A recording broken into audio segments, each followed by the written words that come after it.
जब से दुनिया बनी तब से आज तक एक ही बात कहते हैं, धर्म क्या कहता है ये हमारी धर्म पुस्तकों में लिखा है। उन धर्म पुस्तकों को हम पढ़ते हैं, कुछ बात समझ में आती है, कुछ नहीं आती। जो नहीं आती उसका हम अपने मन के हिसाब से कोई अर्थ निकाल देते हैं और उन अर्थों के आधार पर फिर हम भेदभाव बना बैठते हैं और फिर धर्म एक दूसरे के विरुद्ध होकर, उल्टे होकर वैरभाव फैलाने लगते हैं। लेकिन ये धर्म का दोष नहीं है, ये दोष है हमारी समझ का कि हम सच्चाई को समझ नहीं पाते।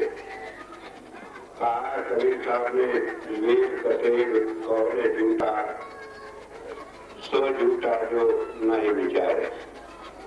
ये धर्म पुस्तकें चाहे वेद है चाहे पुराण है, कोई झूठी नहीं। झूठे हम हैं जो उसके ऊपर आचरण नहीं करते, जो उसके ऊपर चलते नहीं। लेकिन सवाल यह है कि धर्म पुस्तकों में जो लिखा है वो हमारी समझ में सब एक समान क्यों नहीं? और उसका कारण यह है कि धर्म पुस्तकों में जो भी लिखा है वो परमात्मा ने जिस रूप में अपने को प्रकट किया, जो लोगों ने उसका अनुभव किया उन्होंने लिख दिया। अब उस अनुभव की बात को जो किसी ने आंखों से देखी उसे हम शब्दों में लिख देते हैं, लेकिन अगर शब्दों के द्वारा उसे दोबारा जानना चाहते हैं तो वो बिल्कुल सही वही बात नहीं होती जो हमारी देखो ना को देखी बात होती है। और इसीलिए कबीर साहब ने कहा, मैं कहता आंखन देखी, तू देख कैसा पोथी की देखी, तेरा मेरा मनवा कैसे एक हुई दे। कि हम जो कुछ कहते हैं वो किताबों में जो लिखा है उसे कहते हैं और इसलिए हम बातों को समझ नहीं पाते। एक जरा सा उदाहरण है, बाइबल में एक वर्णन आता है कि जब ईसा मसीह का दीक्षा दी गई उसे, तो एक सफेद कबूतर की तरह रोशनी उसके ऊपर उतर कर आई। तो लोग रोशनी को तो भूल गए, कबूतर याद रह गया और वो जो रोशनी अंतर में प्रकट होती है उसके बजाय लोगों ने कबूतर या बाल की बात कर ली। अब सब लोग क्या करते हैं, ईसा मसीह का दीक्षा के समय का चित्र बनाते हैं, उसके साथ एक बात को दिखाते हैं। और अब हालत इतनी हो गई है, वो कहते हैं एक परमात्मा है, एक परमात्मा का बाल है और एक परमात्मा का बेटा है। एक सारे संसार का रचयिता जो परमात्मा है उसे गॉड कहो, एक डॉग कहा जो लाइट है, परमात्मा की ज्योति है, और एक परमात्मा का बेटा ईसा मसीह। और उसको उन्होंने बना लिया एक बुढ़ा सा आदमी, एक कबूतर और एक लड़का, और कहते हैं तीनों एक हैं। और पूछे तीनों एक कैसे हो सकते हैं?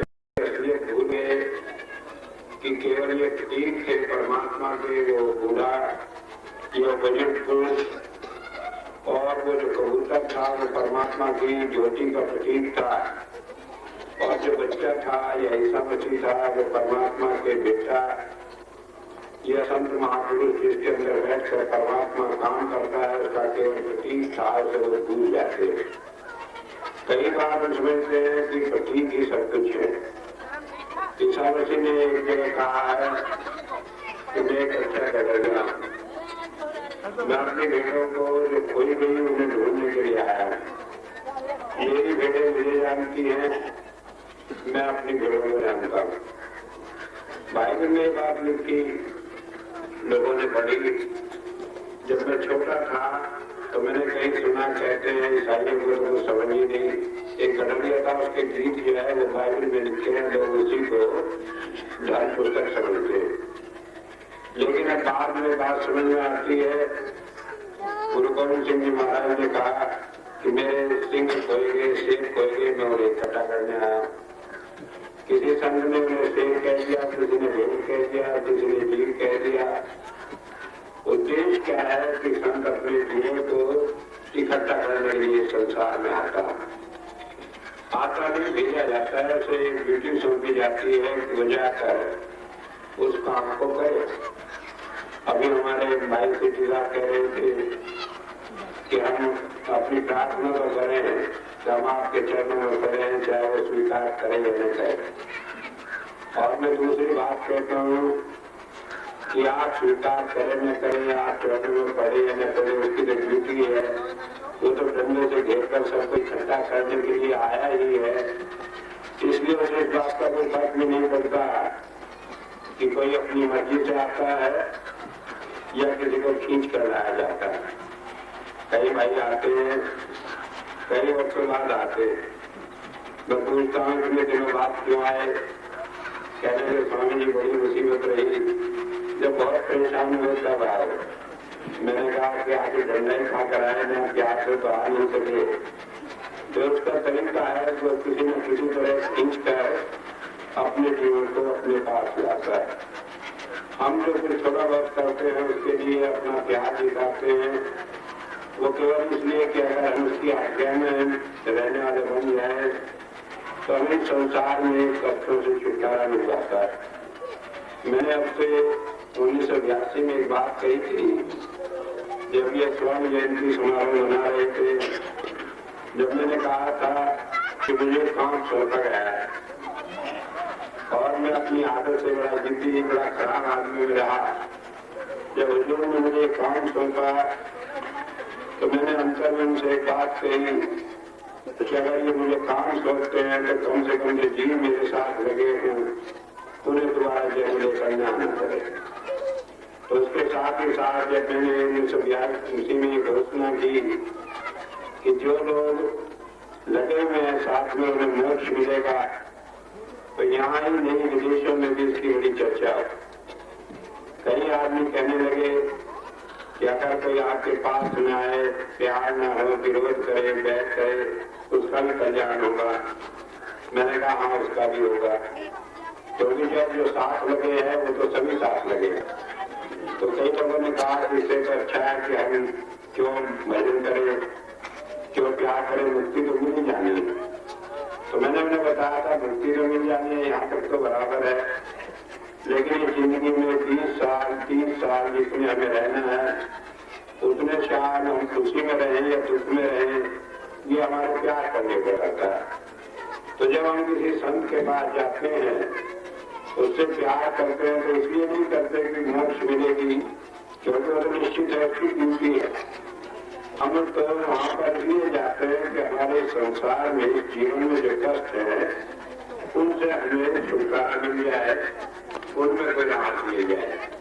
अगर हम इस बात को भूल जाए तो क्योंकि हम उसके जीव हैं, हमें निश्चित है इस काम को, क्योंकि उसे सबको घेर भर कर ले जाना है, इसलिए ये तो उसकी ड्यूटी है मोक्ष को मिलनी।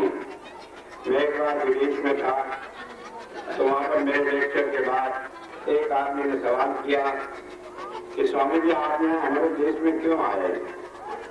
मैंने कहा कि जो मेरे जीव है मुझे इकट्ठा करने के लिए आया। कहने का आपके देश में 70 करोड़ आदमी है, वहां आपको जीव नहीं मिले, आप यहाँ हमारे देश में आए। मैंने कहा कि जिसके ऊपर मोहर लगी है वो जहाँ दिख रहा है नहीं जाना पड़ता है। और उसके लिए मैंने एक उदाहरण देकर समझाया कि मैं कनाडा में था, वैंकूवर में, तो एक दिन सुबह एक 6 बजे करीब होटल में किसी ने आकर मेरा दरवाजा खटखटाया। वहाँ पर नियम है कि आप मिलने से पहले कोई मिलने नहीं आता, और जो मिलने आता है वो पहले से टाइम निश्चित कर देता है। तो उसने किसी ने टाइम निश्चित नहीं किया था और 6 बजे का समय था, तो मैंने समझा शायद होटल का बहरा आया होगा। मैंने दरवाजा खोला तो एक लंबी चौड़ी लड़की दरवाजे के सामने नजर आई। मैंने कहा तुम कौन हो? जैसे मैं कहा मेरे ऊपर झगड़ा पड़ी। कहने का पूछते हैं कौन हो, पहले मेरे घर पर आए मुझे कहा कि ये पता है वहां पर आना, तुम्हें दीक्षा मिलेगी। अब कह रहे हो मैं कौन? मैंने उसे बिठाया, बातचीत की, तो कहने लगी 15 दिन पहले आप आए इस होटल में, आपने आकर बताया कि मैं इस मकान में, इस होटल में, इस कमरे में ठहरा हुआ हूँ। मैंने वो पता नोट किया और कहा कि 5 तारीख को 6 बजे आना तो नाम मिलेगा। मैंने कहा तुमने कोई अखबार में पढ़ा होगा, प्रोग्राम है बेटा? मैंने कहने लगे नहीं, मैंने तो उसी से नोट किया। तो ये सब क्या होता है? ये अंतर की प्रेरणा है।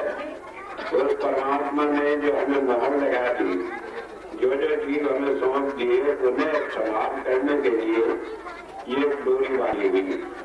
तो इस तरह से ये हमारा सवाल नहीं, बल्कि ये परमात्मा का अपना काम है। जिन जिन जीवों को वो उनके कर्मों के अनुसार समझता है जो मोक्ष के अधिकारी है, इस रास्ते में चलने के अधिकारी है, उन्हें वो किसी न किसी तरीके से संतों के पास भेज देता है।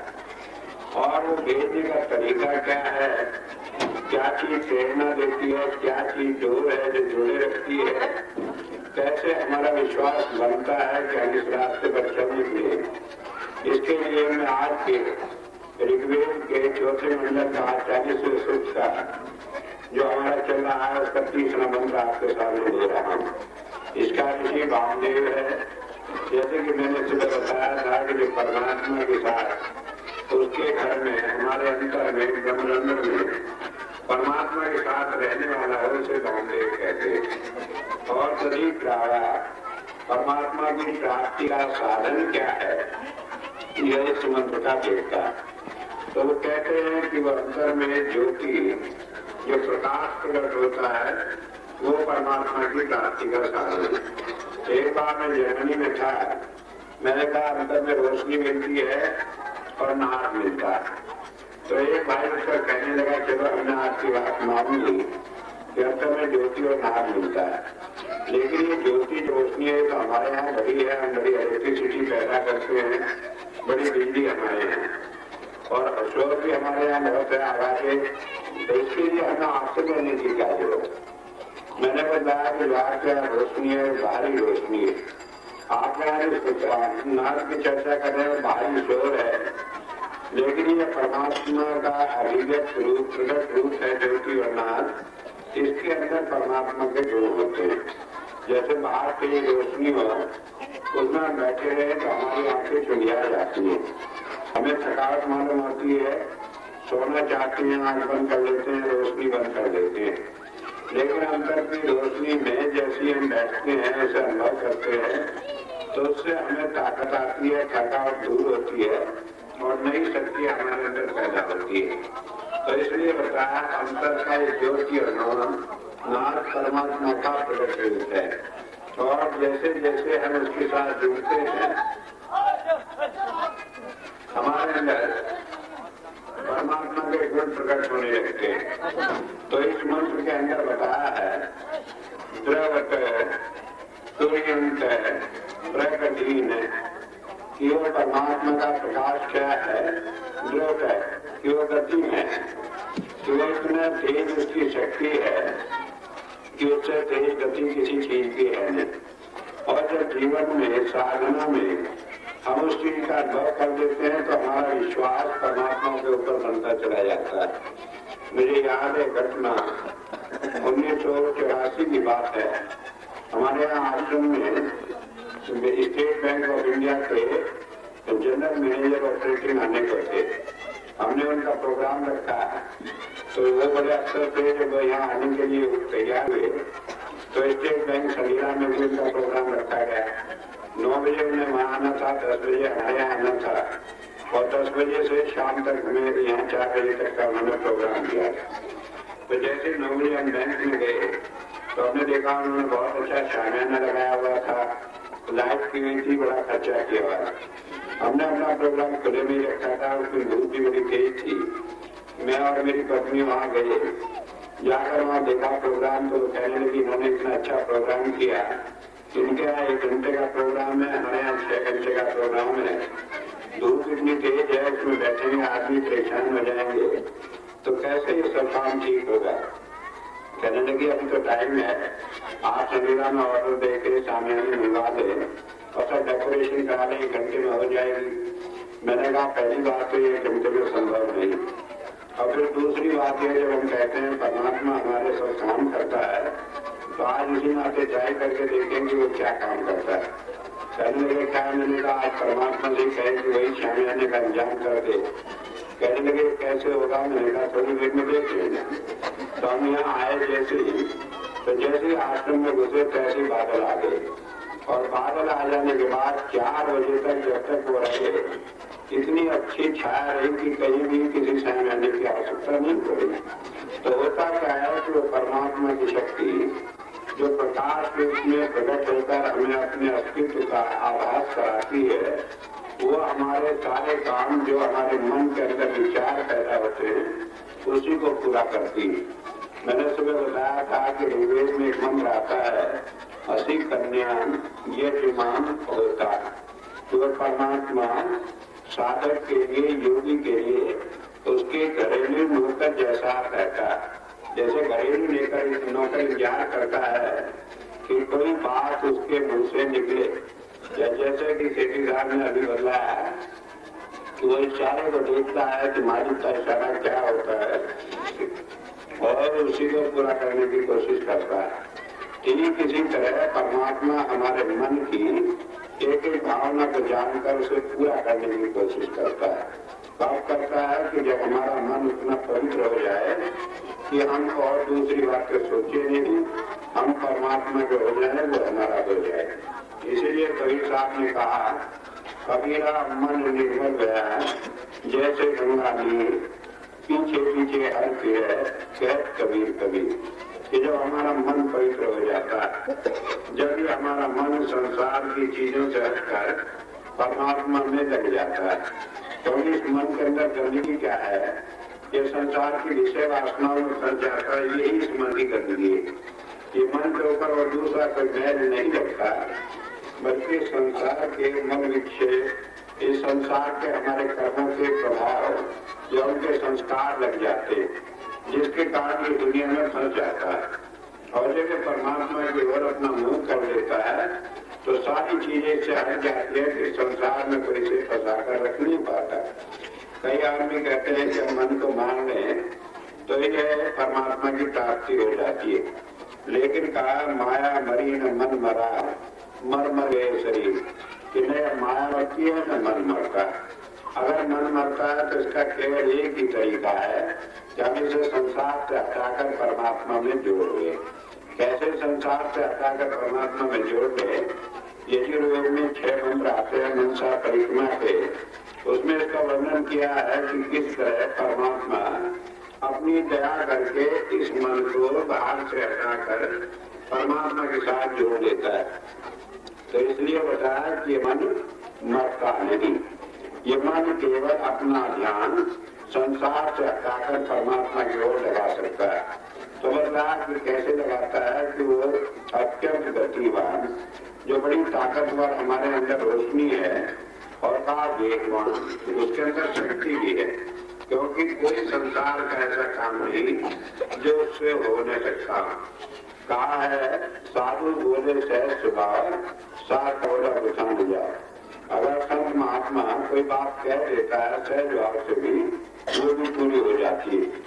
कारण क्या है कि वो कुछ नहीं करता है, बल्कि वो परमात्मा की ज्योति उसके अंदर बैठकर जो परमात्मा की शक्ति को अपने अंदर लिए हुई होती है वही सब काम करती है। तो इसलिए बताया कि वो प्रकाश हमारे अंतर में वो अत्यंत शक्तिशाली है, वेगवान है, गतिमान है। वो हमारी हर बात को जानता है, कोई हमसे छिपी नहीं, और वो परमात्मा से जुड़ा हुआ है, उधर से संदेश हमें देता रहता है। एक बात जो समझ लेने की है कि वेद जो है वो आध्यात्मिक विद्या का खजाना है, लेकिन इसके साथ ही साथ दुनिया का जितना भी ज्ञान है संसार में, या आगे भी भविष्य में सब होगा, उस सब का स्रोत भी वेद है। तो इसी के आधार पर जिन्होंने वैज्ञानिक इसका व्याख्या की है, तो उन्होंने इसे ज्योति को माना है जैसा किरण, और जैसा किरण का ये सिद्धांत है कि वो यहाँ से जाती है और किसी सब्जेक्ट से, किसी चीज से टकरा कर आती है और तुरंत लौट आती है। राडार इसी के सिद्धांत पर बना कि राडार के पर्दे पर जहाज की तस्वीर बन जाती है। 1 सेकंड के 1000वें लाखवें हिस्से के अंदर वो किरण जाती है, जाकर जहाज से टकराई, तुरंत लौट कर आएगी और इस तरह से जब पर्दे के ऊपर जहाज की तस्वीर बन जाती है। और वो कितनी तेजी से वो तस्वीर बदलती रहती है, उससे वैज्ञानिक अनुमान लगाते हैं कि कितने किलोमीटर दूर पर जहाज चल रहा है। तो वही सिद्धांत है, लेकिन वो जैसा किरण एक वैज्ञानिक चीज है, भौतिकवादी चीज है। लेकिन हमारे अंतर में जो प्रकाश है वो परमात्मा की शक्ति से निहित है। वो जाता है परमात्मा तक, हमारे दिल की बात उस तक पहुंचाता है और उसकी बात हम तक लाकर देता है, जिससे कि हम उसके संदेश को जानने वाले बन जाते हैं। जब हमारे ये आंतरस्थ परमात्मा के साथ संबंध जुड़ जाता है तो हम उससे बात करने वाले बन जाते हैं, फिर कोई बात छिपी नहीं होती।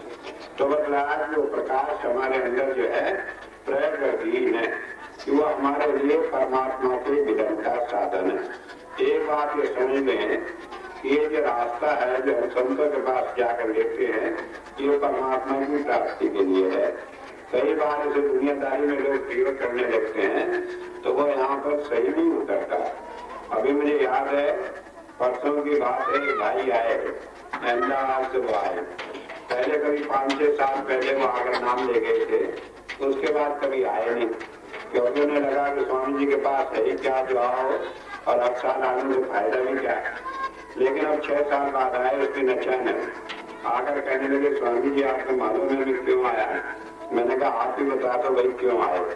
कहने लगे हमारे यहाँ गुजरात में हम एक देवता को मानते हैं, क्योंकि हर एक प्रांत के अलग अलग देवता है। सिंधी है वो अपने झूलेलाल को मानते हैं, कोई किसी को मानते हैं, तो इसी तरह उनका भी कोई देवता था, मुझे तो उसका नाम भी नहीं। कहने लगे वो मुझे अक्सर स्वप्न में आते। एक दिन आए और आकर कहने लगे तुम्हें जो चाहिए सो मांग लो, तुम्हें क्या चाहिए? कहने लगे दुनिया की चीज चाहिए? कहने लगे नहीं मुझे नहीं चाहिए। कहने लगे मुझे तो आध्यात्मिक चीजें चाहिए। कहने लगे वो मेरे पास नहीं, वो तो फिर वही शनि राजा नहीं मिलेगी, वो यहाँ पर मिलने वाली नहीं। कहने लगे अब मैं इसीलिए आपके पास आया हूँ। मैंने कहा ठीक है, तुम्हें अंतर में प्रेरणा मिली तो उसका विश्वास बनता है, अगर बाहर से कोई कहे तो उसका विश्वास नहीं बनता। मैंने जब ये आश्रम शुरू किया तो मैंने एक बात कही थी कि मैं चाहता हूँ कि इस धरती से जिस पर हम बैठे हैं इसके अंदर वो गंध आए, इसके अंदर वो ताकत हो कि जो आदमी यहाँ आ जाए तो उस नशे को पा जाए जिसके लिए हम दुनिया में तरसते फिरते हैं। और आज मैं समझता हूँ कि सारी दुनिया में आध्यात्मिकता की वजह देखने को मिलती है, क्योंकि जब हम साधना शिविर लगाते हैं देश में और विदेशों में तो वहाँ पर लोगों को जो अपने अनुभव होते हैं उनसे पता लगता है कि वो कैसे संसार की चीजों को छोड़कर अंतर के रास्ते पर चल निकलते। अभी एक भाई भगवान से आए थे, वो अपना अनुभव सुनाने लगे, कहने लगे स्वामी जी मैं आपको अपने मन की बात, अंतर के अनुभव की बात बताऊँ। तो उन्होंने बताना शुरू किया कि मुझे ऐसे रोशनी आती है, ऐसे आती है, तो बहुत सारी बातें उन्होंने बताई। मैंने कहा आप यहाँ ठीक नहीं, चलो ऊपर चलकर बात सुनेंगे। तो उन्होंने बताया कि अंतर में उन रोशनियों का जो स्वर्णिम रोशनी होती है, गोल्डन लाइट होती है, उसका लाल रोशनी का, सफेद रोशनी का वर्णन किया। वेदों में इस बात का बड़ा स्पष्ट वर्णन आया है कि 12 में से ये 3 रोशनियां सबसे उच्च होती है और ये हमारे सारे जितने विकार होते हैं उन्हें मिटा देती है। ये लाल रोशनी हमारे मन के विकारों को मिटाने के लिए है और ये सुनहरी रोशनी हमारे मन की इच्छाएं जिसमें हम आकंठ डूबे हुए संसार में उन्हें तृप्त करती है। और जो सफेद रोशनी होती है वो हमें अंतर में नाद के साथ जोड़ देती है, जिससे कि हम दूसरे ज्योति से नाद के रास्ते पर चल निकलते हैं। तो इस तरह से बताया है कि रोशनी जो हमारे अंतर में आ रही है वो अंत में परमात्मा की प्राप्ति का साधन है। अगर हमारा मन कहीं संसार में किसी चीज में अटका होता है तो उसे भी पूरा करती चलती है, लेकिन उसका उद्देश्य केवल एक ही होता है कि वो हमें झंझटों से निकाल कर परमात्मा के साथ जोड़ दे। कई आदमी मेरे से कहते हैं कि कई आदमी आपसे दुनियादारी की चीजें मांगते हैं, वो भी मिल जाती है, और कई आदमी आपसे कुछ मांगते हैं तो उन्हें नहीं मिलता। इसका क्या कारण है? तो मैंने बताया कि जो आदमी दुनियादारी की चीजें मांग कर भी उसकी इच्छा पूरी हो जाए तो उसके बाद दोबारा संसार की इच्छा नहीं करता, तो संत उसकी इच्छा पूरी कर देता है। और जिसने एक मांगा, दूसरी मांग तैयार, तो उसके बाद और तैयार, तो नंबर लगा रहता है, तो उसकी इच्छाओं को पूरी नहीं करता, क्योंकि उसकी इच्छा पूरी करने से अनेक नई इच्छाओं को उसके अंदर जन्म हो जाता है, और उसके कारण वो संसार में फंसा रहता है। तो इस तरह से वो देखता है कि जब कोई इच्छा साधना के मार्ग में बाधक है और उसे पूरी किए बगैर साधना पूरी नहीं हो सकती, तो वो उन इच्छाओं को पूरी कर देता है। जब वो देखता है कि वो इच्छाएं पूरी हो जाने से नई नई इच्छाएं पैदा होंगी, तो वो उन इच्छाओं को पूरी नहीं करता। तो बताया कि सारी चीजों में उसका उद्देश्य केवल एक रहता है कि जीव इस संसार में रहते हुए जो रुकावटें उसकी साधना में, उसके आगे बढ़ने में झंझट है, उन्हें दूर करते हुए वो परमात्मा की प्राप्ति का मार्ग बता दे। इसलिए बताया कि वो अंतर का प्रकाश हमारे वृद्धि में हमारे लिए परमात्मा की प्राप्ति का साधन है। और कहा अस्त वे में प्रणम अनुवाती। वट वे ने कहा है, वैसे तो पक्षी को कहते हैं, लेकिन यहाँ पर परमात्मा के लिए आया। तब बताया कि प्रकाश क्या है? परमात्मा के वर्णन, उसकी रश्मि है, उसकी किरण है। हम अंतर में उस प्रकाश को समझते हैं कि रोशनी है, या केवल हमारा भ्रम है कि अंतर में रोशनी दिखाई दी, लेकिन वेद कहता है कि वो परमात्मा की किरण है।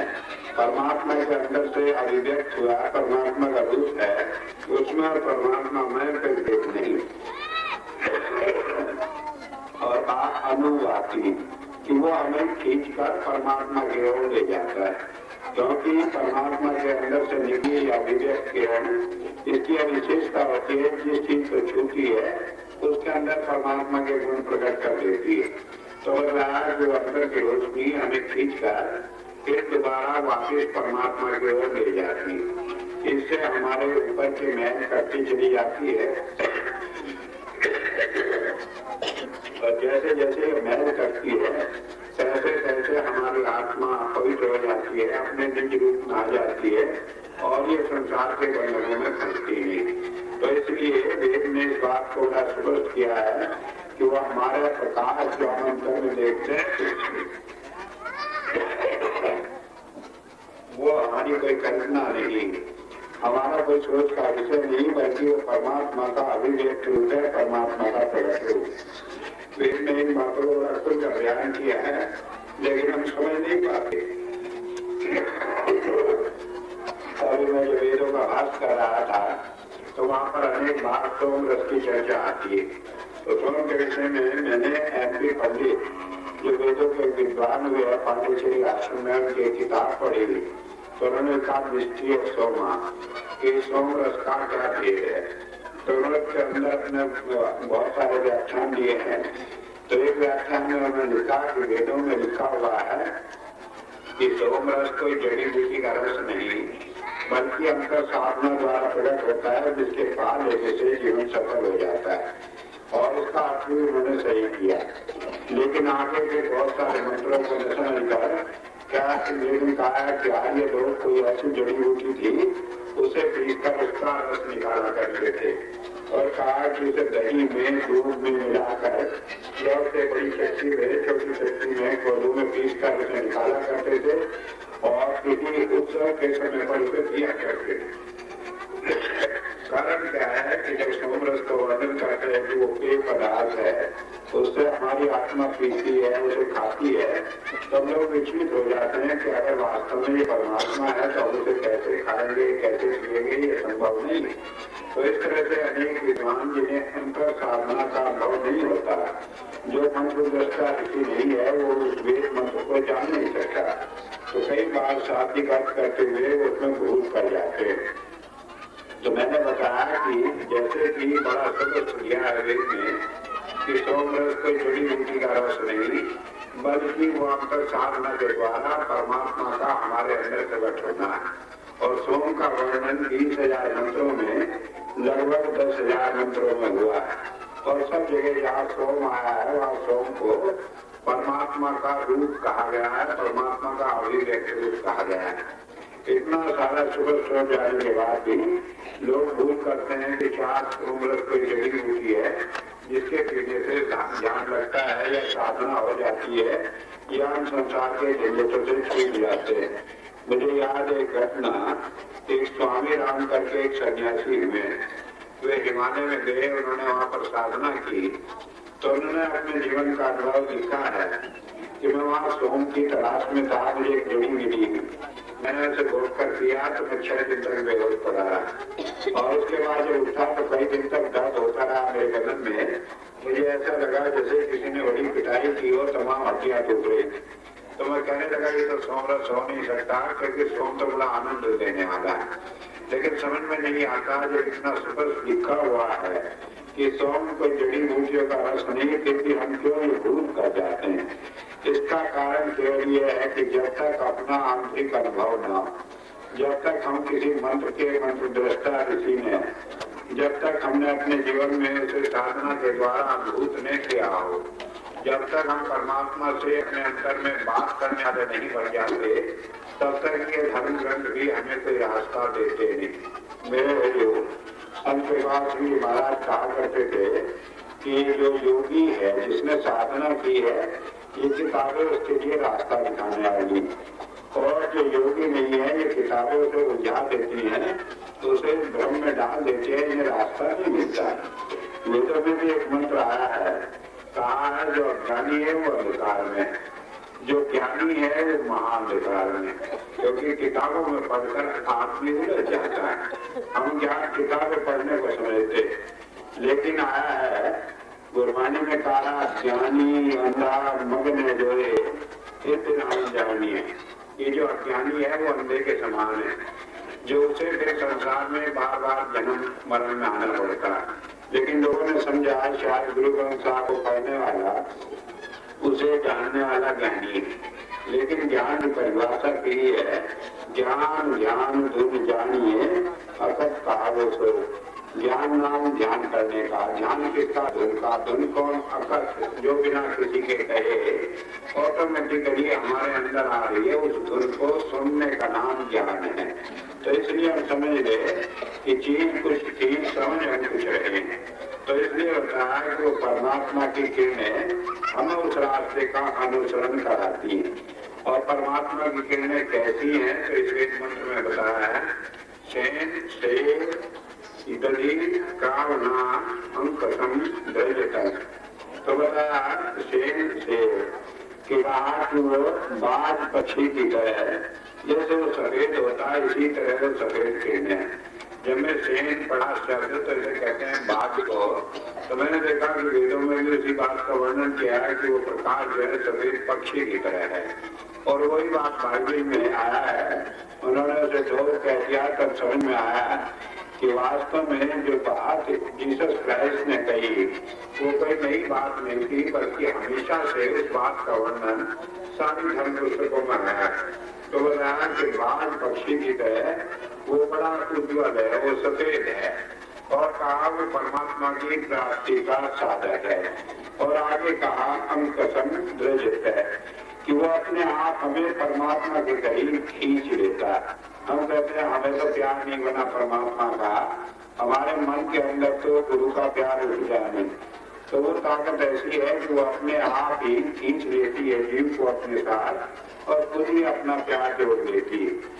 मेरे जो संत प्रभात सिंह जी महाराज कहा करते थे कि जीव के लिए संभव नहीं कि वो किसी संत से प्यार कर सके, क्योंकि ये संत तो इतने ठगिया होते हैं कि मैंने देखा कि इनसे ज्यादा खतरनाक दुनिया में कोई आदमी नहीं।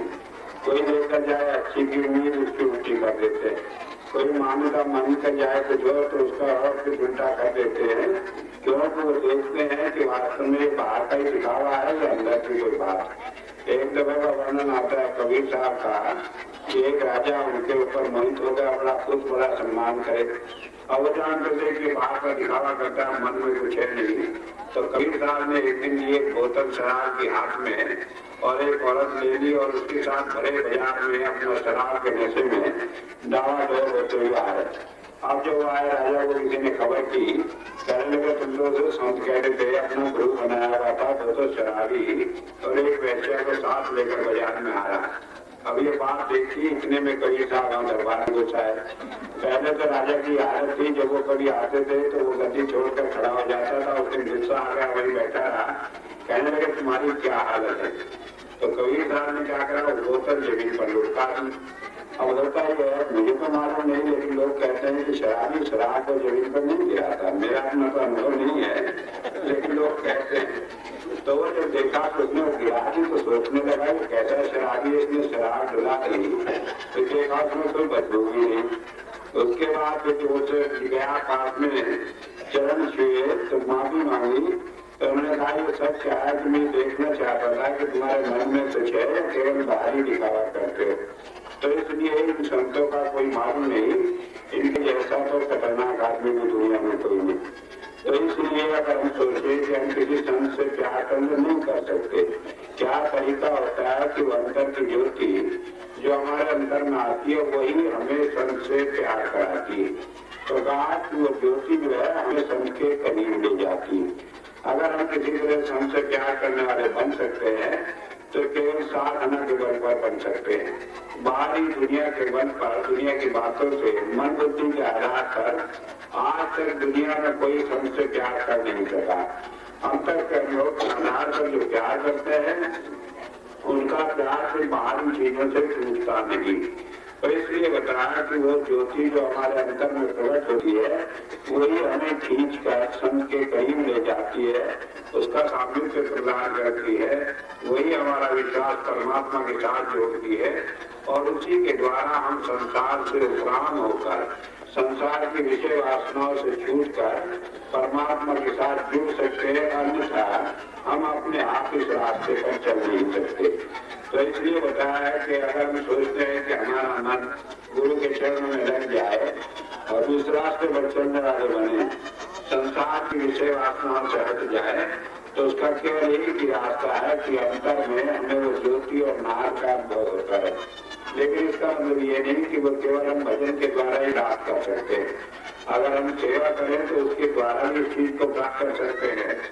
अगर हम अपना ध्यान उसके साथ रखें तो भी हम उसे प्राप्त कर सकते हैं, क्योंकि जब संसार की विषय वासनाओं के नए संस्कार हमारे ऊपर नहीं आते तो पिछले संस्कारों को भोगते हुए हम उससे छुटकारा पाते चले जाते हैं।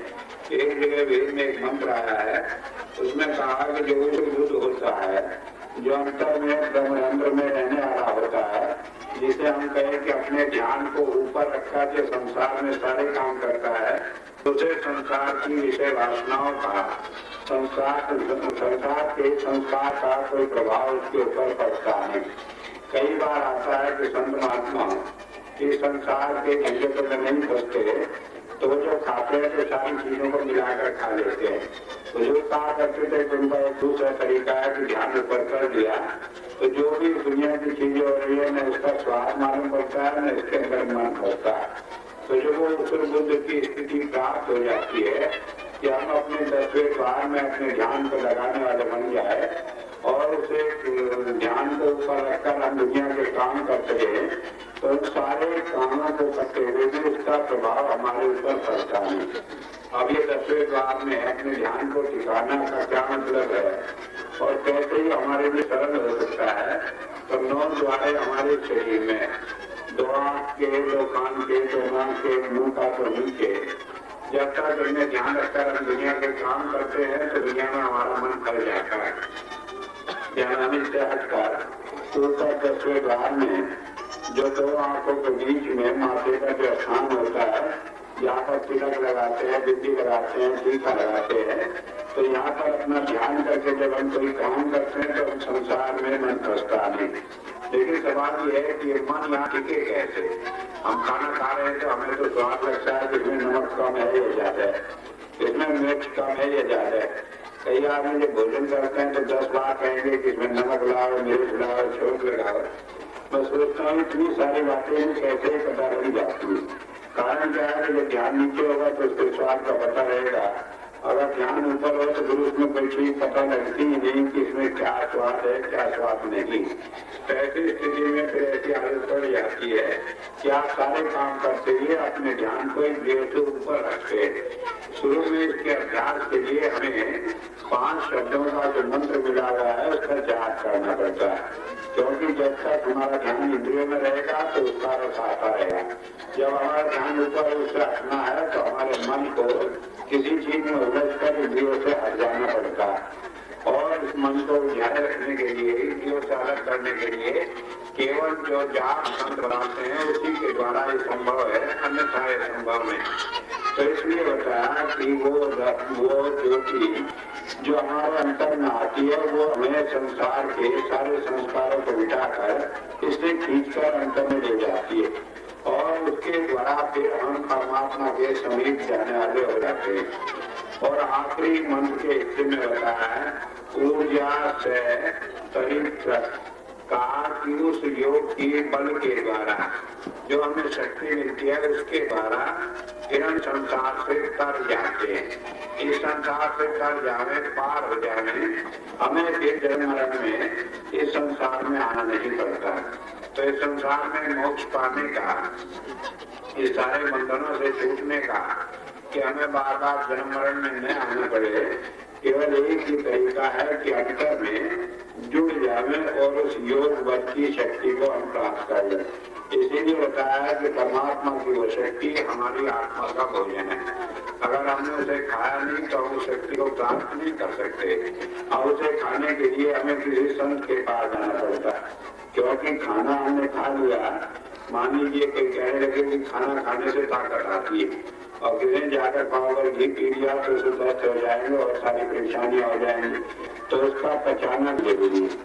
तो वेद का अगला मंत्र है जिसमें बताया है कि संत की दया से ही हम उसे अपने अंतर में अन्न को पचा सकते हैं, अन्यथा पचाना भी संभव नहीं, क्योंकि हालत ये हो जाती है कि जब हम साधना करते हैं तो परमात्मा की वो शक्तियां हमारे अंदर काम करती हैं।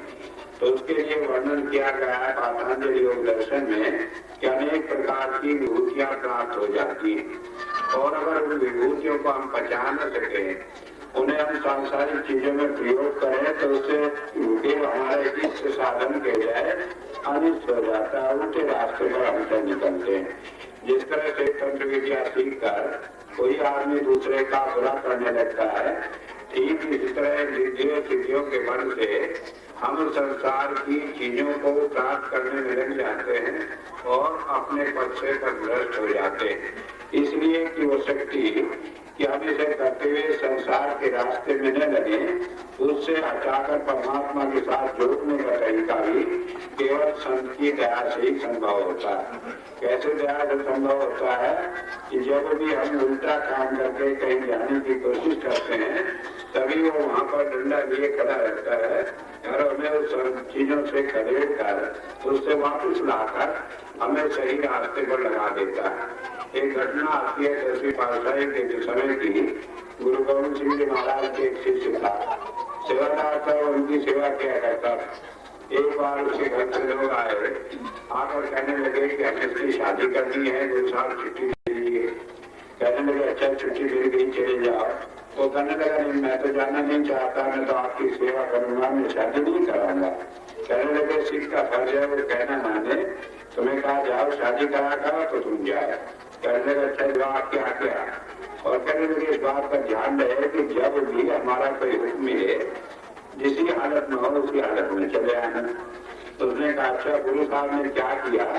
मैंने बताया कि संतों की माया को कोई जान नहीं सकता। उससे आगे भेजा, उसके पीछे दूध भेज दिया चिट्ठी लेकर, और उसे समझा दिया कि जब उसकी शादी हो, भवने पड़े, आधा काम हो जाए आधा बाकी हो जाए तो चिट्ठी दे देना। और जब वो सारा काम हो रहा था, वो ढेर पड़ रहे थे, तो उसने चिट्ठी थमा दी कि गुरु साहब ने जिस हालत में हो उसी हालत में बुलाया है। और पीछे तो पत्नी का पल्ला बांधा, आगे मोहर बांधा, और वो सारे लोग बैठे, 2 फेरे ले लिए, बाकी और कहने लगे गुरु साहब ने बुलाया। वो कहने लगे मुझे जाना।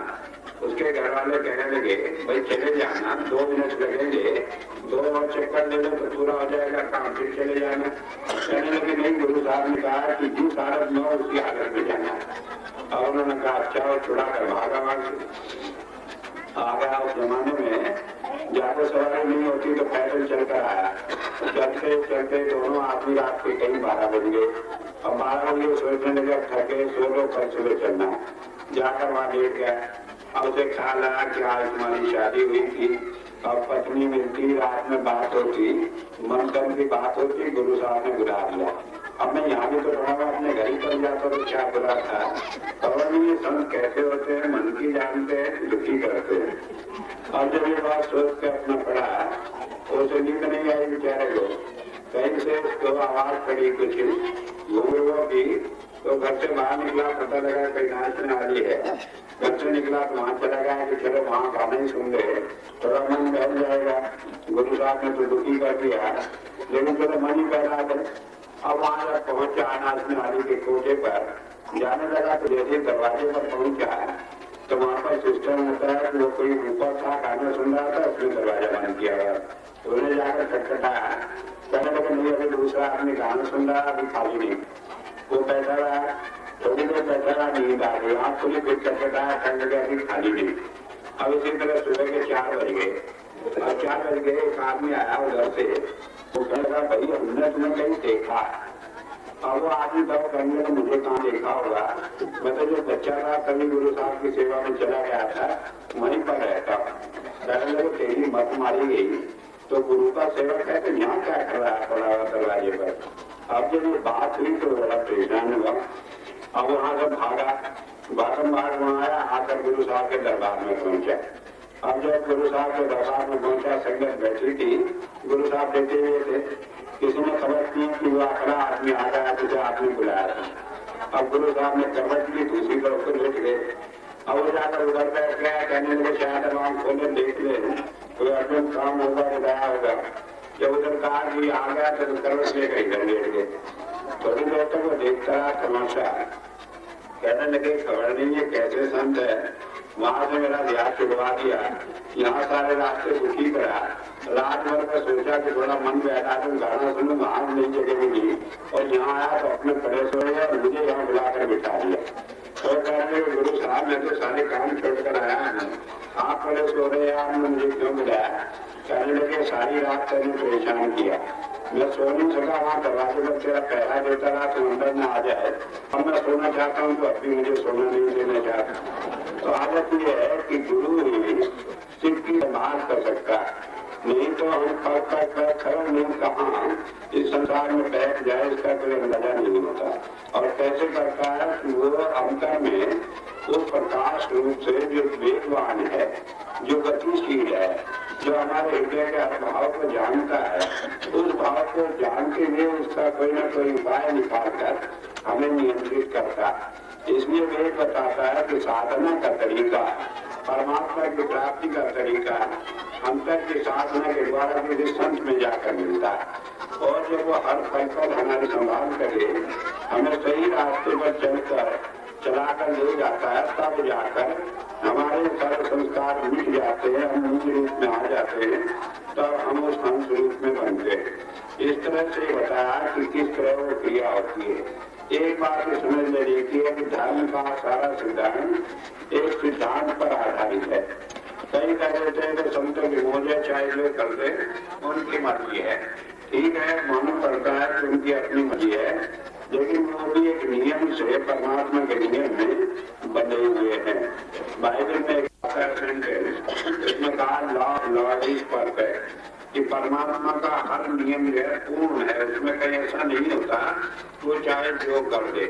कन्वर्ट दिस सोल, ये जो ये आत्मा है संसार में फंसी है, इन्हें वापस अपने देश में ले जाने के लिए तुम्हें डिवाइन थिंकिंग। और ये संसार में बुद्धि के चक्कर में पड़े, संसार में भौतिक संस्कारों में पड़े हैं, आकर्षण में डूबे पड़े हैं, इनमें से निकाल कर परमात्मा के रास्ते पर चलाने के लिए उसका ये सारा सिद्धांत है। तो एक बात समझ लेने की है कि वो अंतर का मार्ग ही, वो अंतर का ज्योति और नाद ही हमें परमात्मा के साथ जोड़ देता है। जब तक वो चीज हमें प्राप्त नहीं होती तब तक हम इस संसार की चीजों से विमुक्त नहीं हो सकते। और जब वो चीजें हमें प्राप्त हो जाती है तब हम उसे प्राप्त करके अपने जीवन में सही रास्ते पर चल निकलते हैं। कई भाई मेरे पास आते हैं, कहते हैं हम तो अनेक वर्षों से एक वही रोशनी देख रहे हैं और कुछ बढ़ोतरी तो हुई नहीं, लेकिन हमें नहीं मालूम कितने संस्कार, कितने जन्मों के संस्कार हमारे ऊपर चढ़े पड़े, और जब तक वो साफ नहीं हो जाते तब तक हम आगे उन्नति नहीं कर सकते। ज्यादातर मार्ग ये पिछले संस्कारों को साफ करने का। मेरे हुजूर संत कृपाल सिंह जी महाराज कहा करते थे कि जितने संस्कार हमारे अंदर है उनमें से 82 से 87% आंख के द्वारा जाते। जब इतने संस्कार समाप्त हो जाए तो फिर थोड़ा सा झंझट रह जाता है, जिनमें से 12% करीब नाद के द्वारा, कान के द्वारा जाते हैं और नाद के द्वारा समाप्त हो जाते हैं, और आगे का रास्ता फिर बड़ा सरल हो जाता है। तो साधना का प्रथम पद जब हम ज्योति के मान पर चलते हैं वही एक कठिन मार्ग है। जब वो पूरा हो जाता है तो आगे का रास्ता बड़ा सरल हो जाता है। अंतर में अनेक प्रकार की रोशनी हम देखते हैं, उनका हम महत्व कई बार नहीं समझते। कई भाई में देखते हैं, समझते हैं कि यही चीज रोशनी है, लाल आई पीली आई, इनसे क्या फर्क पड़ता है। लेकिन हर एक रोशनी का क्या प्रभाव पड़ता है, किस तरह हमारे जीवन में काम करती है, वेदों ने इसका बड़ा विशेष वर्णन किया। एक एक के ऊपर पूरे सूत्र है, उसमें हर बात को खोलकर वर्णन किया।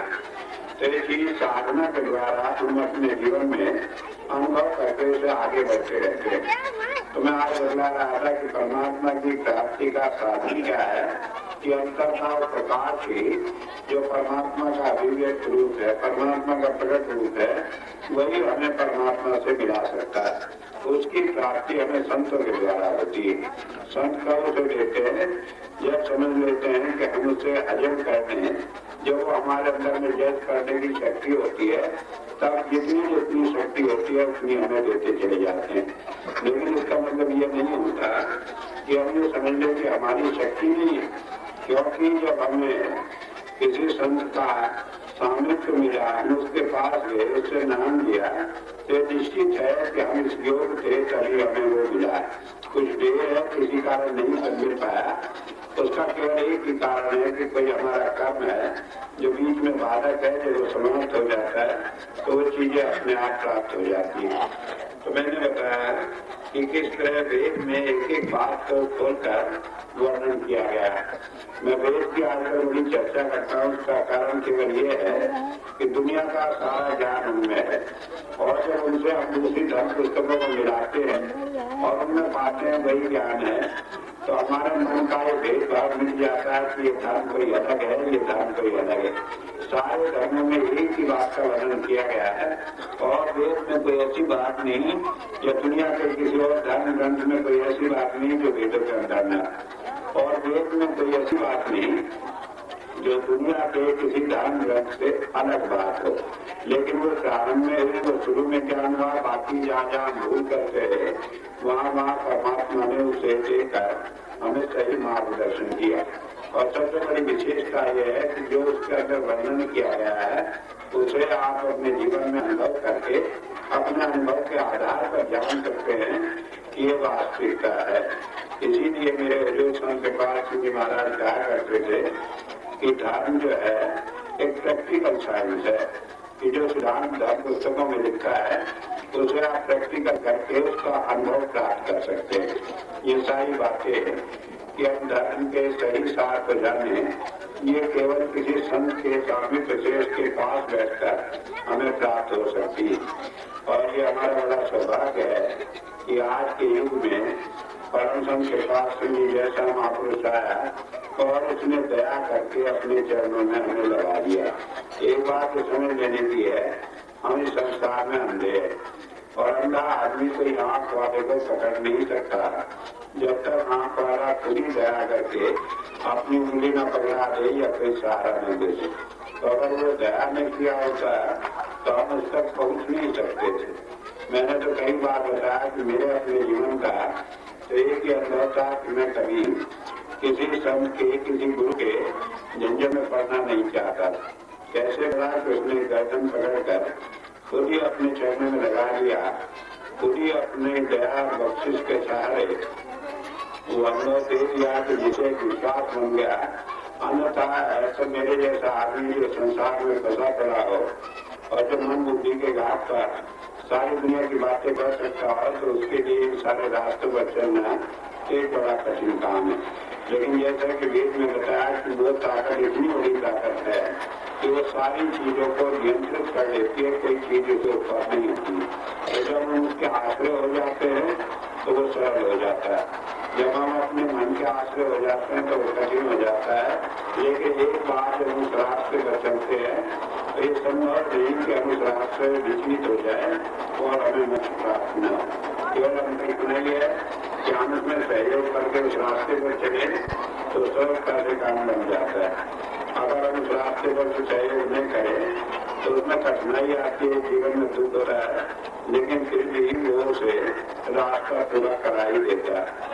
मेरे बुजुर्ग कहा करते थे, अभी तो खबर नहीं, छोटे के बाद तो सप्लाई हो गई। ये पहले ऐसा था कि गाँव में औरतें कुएं से पानी भरकर लाती, तो बच्चा कहा तो माता उसे कहे कि जब ऊपर हाथ कर दे में उठाऊंगी तो उसके सिर पर पानी का घड़ा है, इसलिए वो उठा नहीं सकती झुक कर। अगर बच्चा समझदार है वो हाथ ऊपर कर देगा तो माँ की गोद में चलाएगा, और अगर नहीं करेगा तो सीधा हुआ पीछे आएगा, रोता भी आएगा और आना तो उसे पड़ेगा ही, छुटकारे का कोई रास्ता नहीं। तो इसलिए अब हमारी समझ है कि हम अच्छे बच्चे बनकर माँ की गोद में आए या पीछे खींचे आए।